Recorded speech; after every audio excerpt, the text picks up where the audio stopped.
जय माता दी।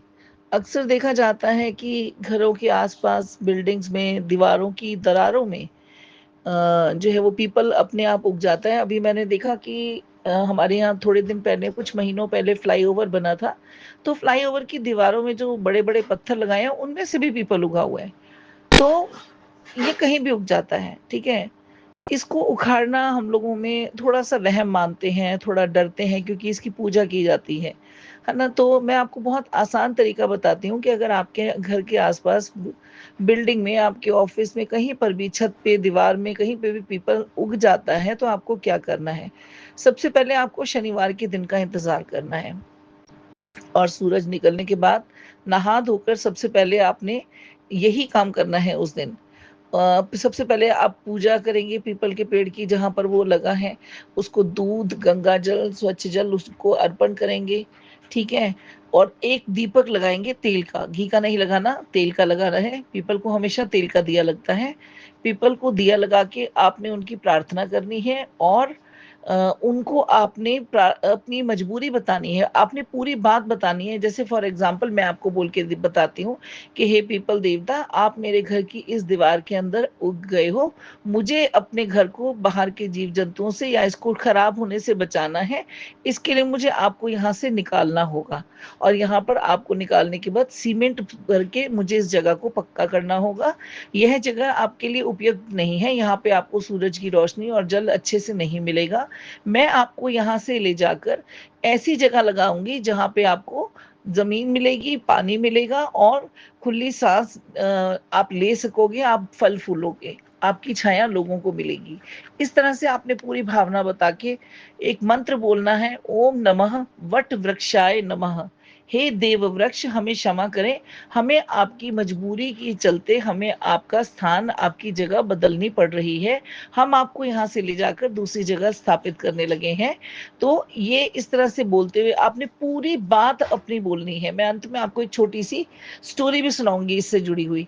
तो आपने उनको प्रार्थना करके अपनी बात बोलकर आपने पौधे को काटना नहीं है, ना ही कुल्हाड़ी या चाकू तीखी किसी चीज़ का प्रयोग करना है। जैसे सबसे पहले तो मैं आपको ये सजेशन दूँगी मैं अपनी बात खुद ही काटते हुए कि जब आपको पता है कि आपने शनिवार को उस पौधे को उखाड़ना है, तो आप शुक्रवार से ही उसको पानी देके उस ज़मीन को थोड़ा नरम उस दीवार में थोड़ा-सा नरमी ला दें, उसको गीला कर दें ताकि जड़ें जो सूखी हैं वो थोड़ी-सी उनमें पानी की वज़ह से एक गैप सा बन जाए।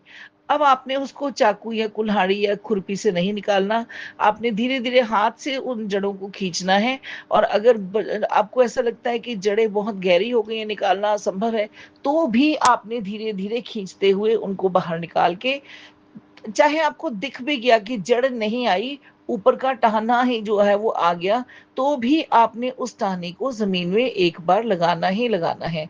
जब वो ना चले वो पौधा तो कुछ दिन बाद उसको आपने उखाड़ के वापस नीम ही के पेड़ की जड़ के नीचे या तुलसी के पौधे की मिट्टी के अंदर उनको दबा देंगे।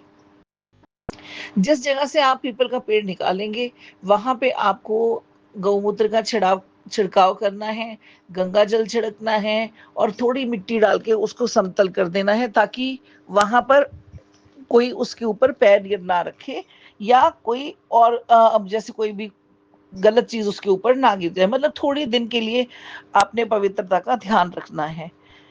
ठीक है, अब जब आप इसका पूजन कर लेंगे, जब आप उनका स्थान हटा देंगे, आपने मंत्र भी बोल दिया सब कुछ करने के बाद जब आप उसको दूसरी जगह स्थापित कर देंगे, तो सबसे इम्पोर्टेंट बात आती है कि कुछ दिन आपको उनका ध्यान रखना होगा पीपल देव का।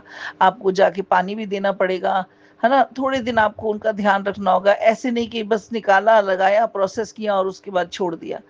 तो ये क्रिया के साथ जो है वो आपने पूरा जो है विधि के साथ पीपल देवता को निकालना है। बिल्कुल डरना नहीं है, बिल्कुल घबराना नहीं है, उनको अपनी सारी बात बताते हुए, अपनी समस्या बताते हुए, आप उनको एक जगह से दूसरी जगह तक लेकर स्थापित कर सकते हैं। और जो मैं आपको बोल रही थी कि पीपल के पेड़ की मैंने आपको स्टार्टिंग में बोला था कि मैं आपको एक स्टोरी सुनाऊँगी कि प्रार्थना करते टाइम के से लेके जुड़ी हुई बात है। तो मैं आपको अपनी अगली वीडियो में वो स्टोरी सुनाऊँगी कि किस तरह हमारे शब्द हमारे लिए कई बार वरदान और कई बार अभिशाप बन जाते हैं।